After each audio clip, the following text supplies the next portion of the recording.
एक एतराज़ है जो गैर मुस्लिमों की तरफ से और ख़ुसूसन ईसाइयों की तरफ से किया जाता है। वो कहते हैं, देखिए कुरान की इस आयत से हमें ये मालूम होता है कि दोनों जहानों का पालने वाला अल्लाह है। ठीक है, रब का मतलब होता है पालने वाला, और अब का मतलब होता है पालने वाला बाप। एक है अब, अरबी में अबुन का मतलब होता है बाप। ठीक है, और रब का मतलब भी पालने वाला है। अब वो कहते हैं, देखो मुसलमान अपने खुदा को, अल्लाह को रब कहते हैं। रब कहने की वजह, रब का मतलब होता है पालने वाला। तो कहते हैं हम ईसा अलैहिस्सलाम को माज़अल्लाह वो खुदा भी मानते हैं और खुदा का बेटा भी मानते हैं। और वो कहते हैं ईसा अलैहिस्सलाम का जो अब है, जो बाप है, माज़अल्लाह वो अल्लाह ताला है। हमने कहा वो कैसे? कहते देखिए जी, अब का मतलब भी पालने वाला, बाप पालता है अपने बच्चों को, इसी तरह रब भी पालता है। तो जब माना के अंदर इश्तिराक है, आप रब कह देते हैं, हम अब कह देते हैं, हम बाप कह देते हैं अल्लाह तबारक व तआला को, तो यहाँ पर हम उनको जवाब ये देंगे कि आपकी ये बात बिल्कुल काबिल कबूल नहीं है। उसकी वजह, उसकी 4 वजूहात हैं। सबसे पहली वजह, अब और रब में बड़ा फ़र्क है, यानी बाप और रब के पालने में बड़ा फ़र्क है। सबसे बड़ा फ़र्क वो ये है कि रब वो होता है जो पैदा भी करता है और पालता भी है, और अब वो होता है, बाप वो होता है जो पैदा नहीं करता, सिर्फ पालता है बच्चों को। फर्क समझ में आ रहा है? रब वो होता है जो पैदा भी करे और पाले भी, और अब वो होता है, बाप वो होता है जो सिर्फ बच्चे को पालता है, बच्चे को पैदा नहीं करता। ये अलग बात है कि बाप बच्चे को पैदा करने का जरिया है, मगर पैदा नहीं करता, पैदा सिर्फ रब की जात करती है। इस एतबार से बाप के अंदर और रब के अंदर बहुत बड़ा फर्क है। नंबर 2, दूसरा फर्क बाप और रब के अंदर, वो फर्क ये है कि बाप बच्चे को पालता है। कैसे पालता है? मां की मदद से।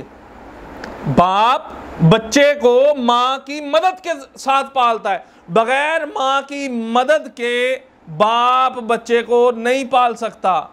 घर के अंदर एक दिन बाप रहे ना, उसको पता चल जाए कि बच्चे को कैसे संभाला जाता है। जो शादीशुदा हज़रात हैं उनको पता है इस बात का।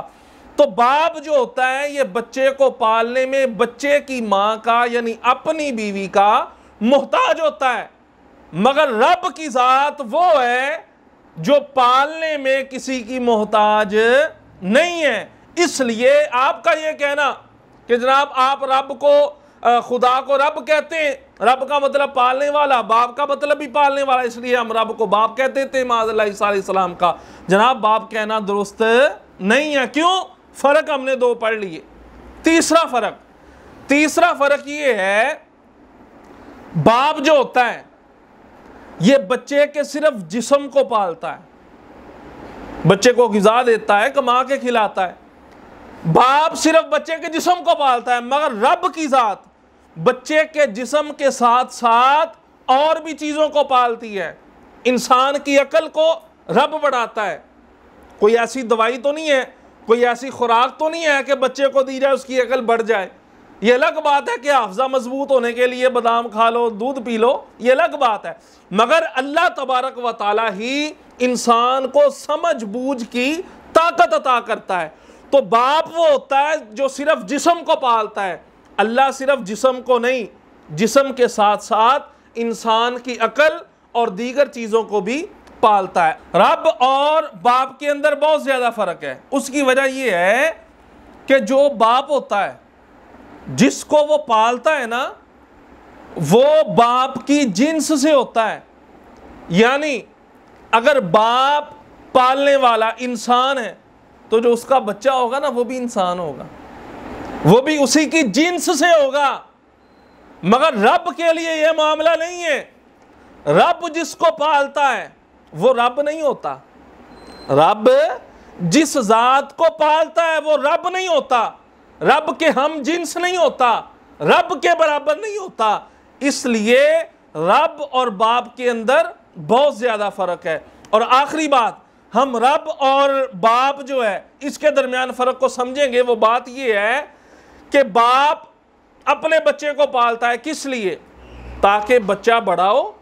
जब बच्चा बड़ा हो जाएगा ना तो फिर बुढ़ापे में मेरी मदद करेगा, मेरी हेल्प करेगा, मुझे कमा के खिलाएगा। मगर रब की ज़ात जो इंसान को पालती है ना, इसमें अल्लाह तबारक व ताला जिसको पालता है इंसान को, इंसान जितना मर्जी बड़ा हो जाए, अल्लाह को उसकी ज़रूरत नहीं है, अल्लाह को उसकी मोहताजी नहीं है, बल्कि हमेशा बंदे अपने रब के मोहताज होते हैं। इसलिए ये कहना कि अल्हम्दुलिल्लाह रब्बिल आलमीन, दोनों जहानों का पालने वाला अल्लाह है, ठीक है। दोनों जहां में हज़रत ईसा अलैहिस्सलाम भी आते हैं तो रब ने उनको भी पाला है, इसलिए रब को बाप कह दिया जाए, ये बात दुरुस्त नहीं है। क्यों? रब और बाप के अंदर ज़मीन आसमान से भी ज़्यादा फ़र्क है।